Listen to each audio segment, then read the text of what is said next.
कि मान लो अगर क्या हो determinant not equal to zero, not equal to zero यानी नॉन सिंगुलर, क्या हो नॉन सिंगुलर, तब क्या होगा ax इक्वल बी होगा, ax इक्वल बी होगा और यहां से आप x की वैल्यू निकालोगे, वो क्या आएगा a inverse b, a inverse b।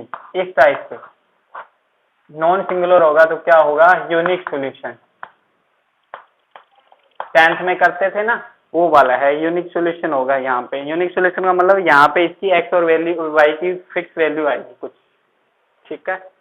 इसमें a क्या होगा मैट्रिक्स होगा, b भी क्या होगा मैट्रिक्स होगा और x क्या होगा वेरिएबल, x वेरिएबल होगा। x के मतलब यहाँ पे जितने वेरिएबल में इक्वेशंस है, अगर x में वेरिएबल में दो इक्वेशन है x और y वेरिएबल है तो यहाँ x क्या होगा x और y, a मैट्रिक्स होगी और b मैट्रिक्स होगी। यहाँ ये तो था उसके लिए। अगर क्या आ जाए डिटर्मिनेंट क्या आ जाए जीरो आ जाए, सेकेंड डिटर्मिनेंट क्या आ जाए जीरो आ जाए, ठीक है, सिंगुलर क्या हो गया सिंगुलर हो गया, तो यहाँ कंडीशन क्या होगी सॉल्यूशन क्या होगा इनफाइनाइट और नो सॉल्यूशन, दो कंडीशन होगी यहाँ पे, या तो वो इनफाइनाइट होगा या वो नो सॉल्यूशन होगा। यहाँ पे कब जब जीरो होगा, तो इसके लिए दो कंडीशंस आएगी। क्या आगे फर्स्ट कंडीशन कि हमें एडजॉइंट निकालना है, एडजॉइंट निकालना है हमें, एडजॉइंट ऑफ ए के मल्टीप्लाई बी के साथ करवानी है और एडजॉइंट ऑफ ए है उसकी मल्टीप्लाई बी के साथ करवानी है। यहाँ पे क्या है जीरो के इक्वल है और यहाँ पे नॉट इक्वल टू जीरो, ये कंडीशन है। यानी जब उसकी एडजॉइंट ऑफ ए की मैट्रिक्स बी के साथ मल्टीप्लाई करवाएं, अगर वो नॉट इक्वल टू जीरो आ गया तो लिखोगे नो सॉल्यूशन, नो सॉल्यूशन और उसको आगे सोल्व नहीं करना, बस इतना लिख के छोड़ देना है नो सॉल्यूशन। अगर वो जीरो के इक्वल आ जाए तो लिखोगे इनफाइनाइट मैनी, इसमें आगे सोल्व करना है। इनफाइनाइट मैनी सॉल्यूशन का मतलब यहाँ पे कंसिस्टेंट भी होगा, कंसिस्टेंट हम 10th में करते थे। कंसिस्टेंट दो कंडीशन में होता है, एक तो होता है यूनिक और एक इनफाइनाइट में, और नो सॉल्यूशन में होता है इनकंसिस्टेंट। इसमें क्या होगा नो सॉल्यूशन वाले में होगा इनकंसिस्टेंट, कंसिस्टेंट होगा इनफाइनाइट और यूनिक में। तो यहाँ पे इनफाइनाइट मैनी सॉल्यूशन है तो इसको भी आगे सोल्व करोगे। इसमें क्या होगा किसी एक वेरिएबल को के इक्वल मान लोगे, के क्या है एक आर्बिट्रेरी कांस्टेंट मान लोगे, x को मान सकते फॉर्म, ठीक है।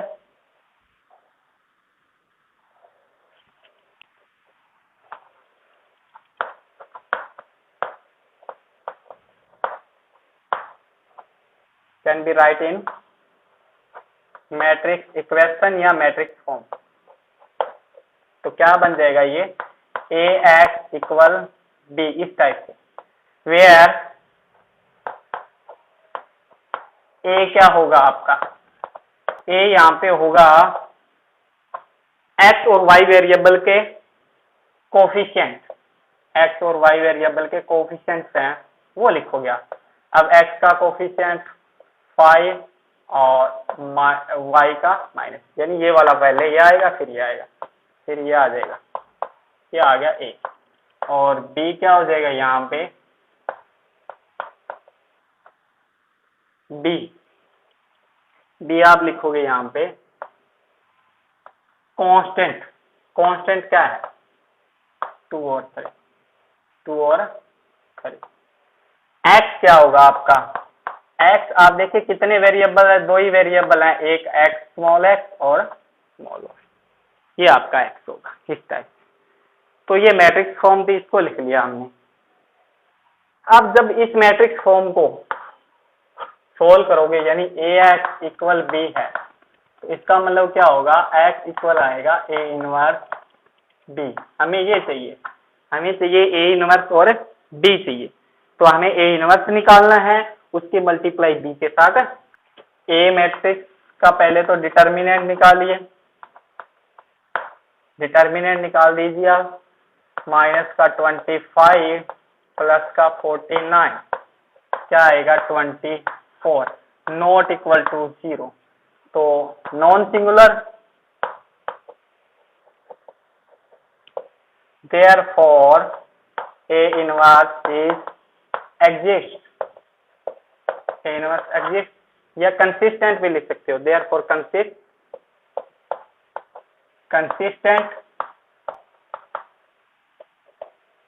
कंसिस्टेंट होगा और A inverse is exist, ठीक है। ये आ गया, यानी क्या आया 24 आ गया आपका, डिटर्मिनेंट कितना आ गया 24, तो डिटर्मिनेंट आपका आ गया 24। अब आपको चाहिए एडजॉइंट ऑफ ए, तो एडजॉइंट ऑफ ए निकालिए आप, इसके लिए आपको कोफैक्टर चाहिए, फिर उसका ट्रांसपोज चाहिए, 11 माइनस 5 12 माइनस 7 21 प्लस 7 और 22, ये आपका क्या आ जाएगा एडजॉइंट आ जाएगा, एडजॉइंट ऑफ ए। अब आपको क्या चाहिए, ए इनवर्स चाहिए, तो आपको पता है कि ए इनवर्स निकालने का फॉर्मूला क्या होता है, 1 upon determinant into adjoint of A, adjoint of A, तो 1 अपॉन डिटर्मिनेंट 1 अपॉन 24 और मल्टीप्लाई में एडजॉइंट क्या है इसका वो लिख दीजिए, ये आपका आ गया ए इनवर्स, इतना ए इनवर्स आ गया। अब आपको क्या चाहिए, आपको चाहिए ये वाला, ये सोल्व करना है आपको, तो इसको सोल्व कर दीजिए,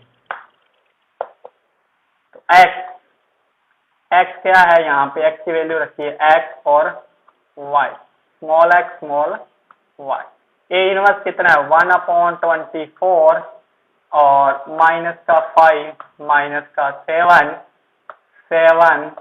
5 मल्टीप्लाई में बी मैट्रिक्स, बी क्या था कांस्टेंट था 2 और 3, ये वाला 2 और 3, तो यहां से इसको सोल्व करना है आपको, 1 अपॉन 24 और -5 -7 7 और 5 इसकी मल्टीप्लाई 2 और 3 के साथ करवानी है, तो सोल्व करोगे तो क्या आएगा 11 और 1, इसको अंदर लिखिए आप, तो 11 अपॉन 24 और 1 अपॉन 24 इस टाइप का आ गया, ये आ गया आपका। अब इसको सॉल्व करेंगे तो क्या आएगा, देखिए ये क्या था x, ये इसके इक्वल आया x और y के इक्वल क्या आ गया आपका 11 अपॉन 24 और 1 अपॉन 20, तो यहाँ पे फर्स्ट वेरिएबल के इक्वल फर्स्ट x के इक्वल क्या आएगा 11 अपॉन 24 और y इक्वल क्या आएगा 1 अपॉन 24, ये x और y की वैल्यू आई है। आप चाहो तो इसको जस्ट दूसरे, अगर हम किसी भी मेथड एलिमिनेशन मेथड से भी सोल्व करें या सब्स्टिट्यूट मेथड से, क्रॉस मल्टी किसी भी मेथड से सोल्व करेंगे आंसर यही आएगा, बट हमें यहाँ मैट्रिक्स मेथड से ही सोल्व करना है, तो इसका आंसर को राइट करना है, तो क्या हो जाएगा ax इक्वल b, मतलब क्या हो जाएगा फिर x equal a inverse b, ये वाला आ जाएगा a इनवर्स b, ये हमें फाइंड आउट करना है। तो वेयर a मैट्रिक्स क्या होगा, x और y वेरिएबल के कोफिशिएंट ये वाले,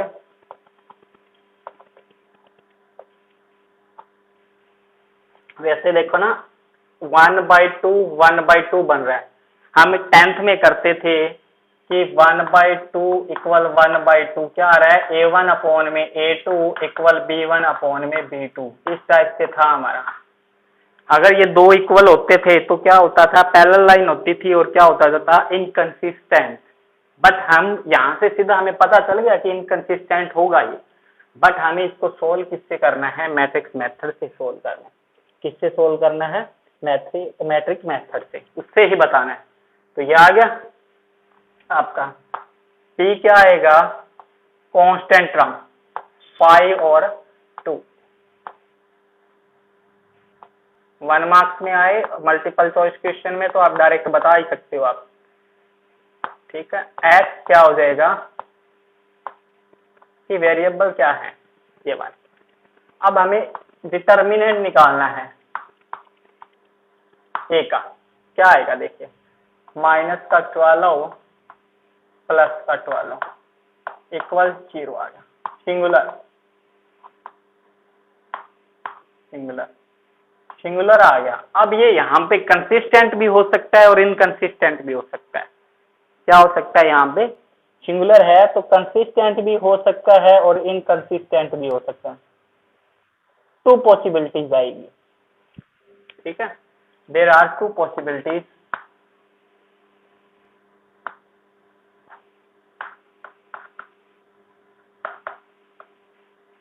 देयर आर 2 पॉसिबिलिटीज आएगी। क्या क्या 2 पॉसिबिलिटीज आएगी आपकी?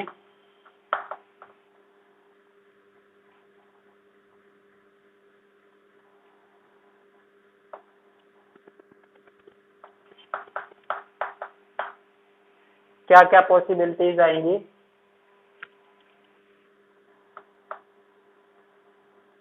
सबसे पहले आएगा adjoint of A dot B equal 0 not equal वाला। अगर नॉट इक्वल टू 0 है तो क्या था? क्या था वो? इनकंसिस्टेंट।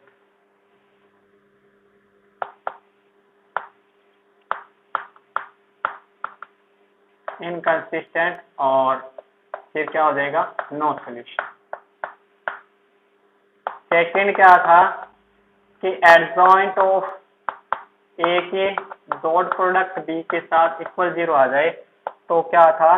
कंसिस्टेंट। और फिर क्या हो जाएगा? इनफाइनाइट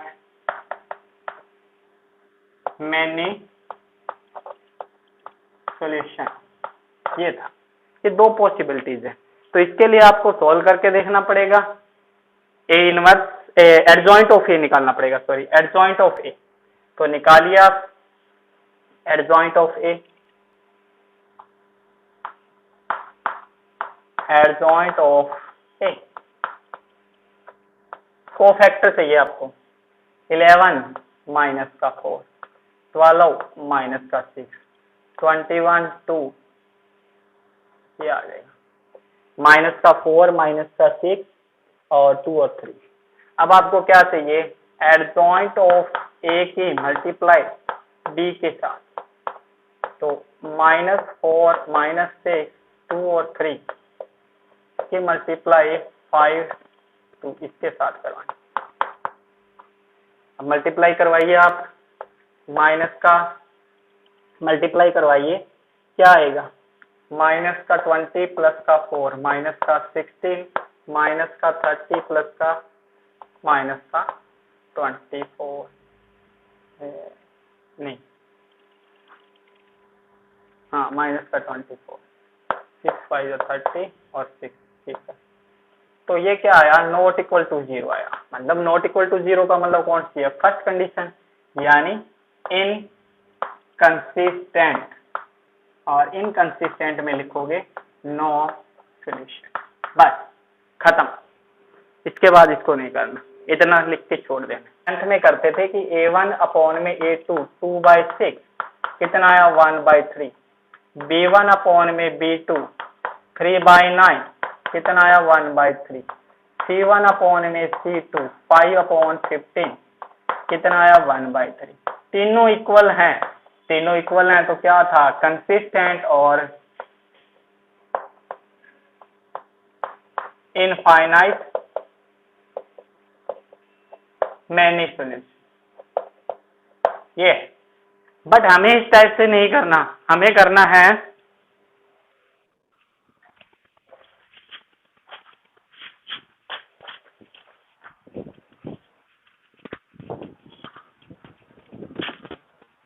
आवाज मार आगे लड्डू ओए डेट खोल गया बेटी, भाग के जा। हाय अंकल जी। तो इसको हमें मैट्रिक्स मेथड से करना है, बस सीधा पता चल गया, मैट्रिक्स मेथड से करना है।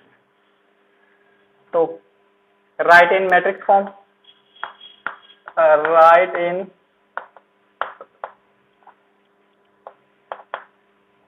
Matrix form AX equal B। तो X इक्वल क्या आ जाएगा, A इनवर्स ये। अब इसके लिए हमें पहले A का A मैट्रिक्स क्या है, यहाँ पे A होगा 2 6 3 9, B क्या होगा यहाँ पे 5 15। यस बेटे, कोई प्रॉब्लम? एंड X वेरिएबल क्या है, ये बात। तो A का डिटर्मिनेंट निकालिए आप। देखिए डिटर्मिनेंट 18 माइनस 18, 18 माइनस 18 0, यानी सिंगुलर, सिंगुलर है। Therefore two conditions, there are two possibilities, therefore here two possibilities। First क्या होगी, adjoint of A dot product of B not equal to 0, और सेकंड क्या होगी, adjoint of A dot product of B not. अब equal to 0 आएगा तो inconsistent हो जाएगा, नॉट इक्वल टू 0 इनकंसिस्टेंट और नो सॉल्यूशन ये आएगा। और इसमें क्या होगा, कंसिस्टेंट, देयरफॉर क्या हो जाएगा, कंसिस्टेंट और इनफाइनाइट मैनी सॉल्यूशन ये आएगा। अब ये दोनों पॉसिबिलिटीज हैं, तो इसके लिए हमें इसको करके देखना पड़ेगा, ठीक है। ये आएगा इनकंसिस्टेंट और कंसिस्टेंट वाला, ठीक है। तो हम इसको सॉल्व करते हैं।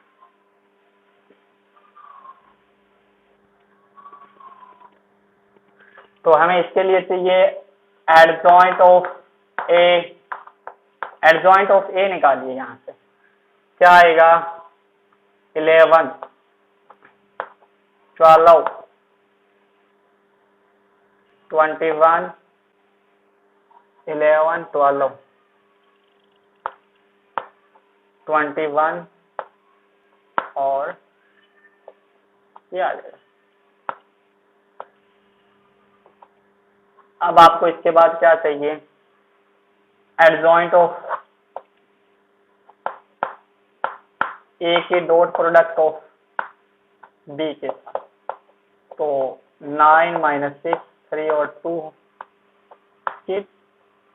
5 15 के साथ मल्टीप्लाई करवाइए,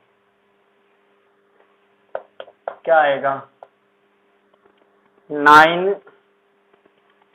यहाँ से था ना ये 9 माइनस 6 से माइनस 3 आएगा, 45 माइनस 45 और माइनस 30 प्लस 30। तो क्या आ गया आप देखिए 0 0, यानी 0 मैट्रिक्स आ गया, ठीक है। तो क्या आ गया, एडजॉइंट ऑफ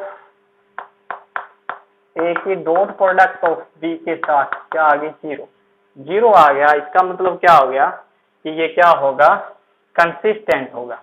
क्या होगा कि adjoint of A dot product of B equal 0, therefore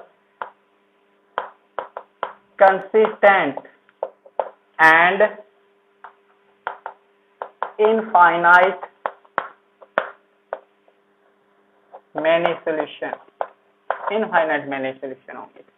consistent आया और infinite many solution.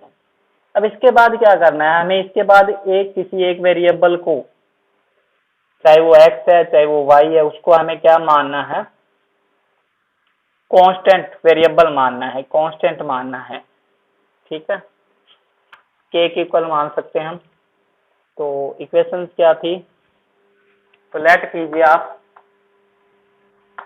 Late y equal के। इनफाइनाइट मैनी सॉल्यूशन का मतलब ये है कि जरूरी नहीं है कि आप y को ही k मानो, आप x को भी k मान सकते हो, कि बहुत सारे सॉल्यूशन आ सकते हैं, इसमें अलग अलग वैल्यूज आएंगी, ठीक है। आप यहाँ कुछ और निकाल रहे हो, कुछ दूसरा x को k मान के भी अलग निकाल सकते हैं। y इक्वल के मान लिया हमने, ठीक है, y इक्वल क्या मान लिया, k मान लिया। तो फर्स्ट इक्वेशन देखिए ये रहा, यहाँ पे 2x प्लस 3k इक्वल 5। तो x की वैल्यू निकालनी है, तो 2x 5 माइनस 3k, और ये आ जाएगा 5 माइनस 3k अपॉन 2, ये x की वैल्यू आ गई। तो आपकी x और y की वैल्यू है। अब इसको आप पुट करके सेकंड में पुट करके देखिए कि यहाँ पुट करके देख सकते हैं कि ये इसको वेरीफाई करता है कि नहीं करता, ठीक है। पुट कर लीजिए, फ्रॉम इक्वेशन सेकंड, यहाँ पे 6x क्या है, 5 minus 3k upon 2 plus 9k 12 15, cut हो जाएगा, 3 से मल्टीप्लाई 3 5 जा 15 माइनस का 9k प्लस का 9k इक्वल, कट हो गया, 15 इक्वल क्या आ गया, तो क्या आ गया, ट्रू, ठीक है। तो इसको क्या कर रहा है, वेरीफाई कर रहा है। तो इनफाइनाइट मैनी सॉल्यूशन हो गए। और आप लिख सकते हो कि k क्या है यहाँ पे, where k is constant, where k is any arbitrary constant number या एनी नंबर,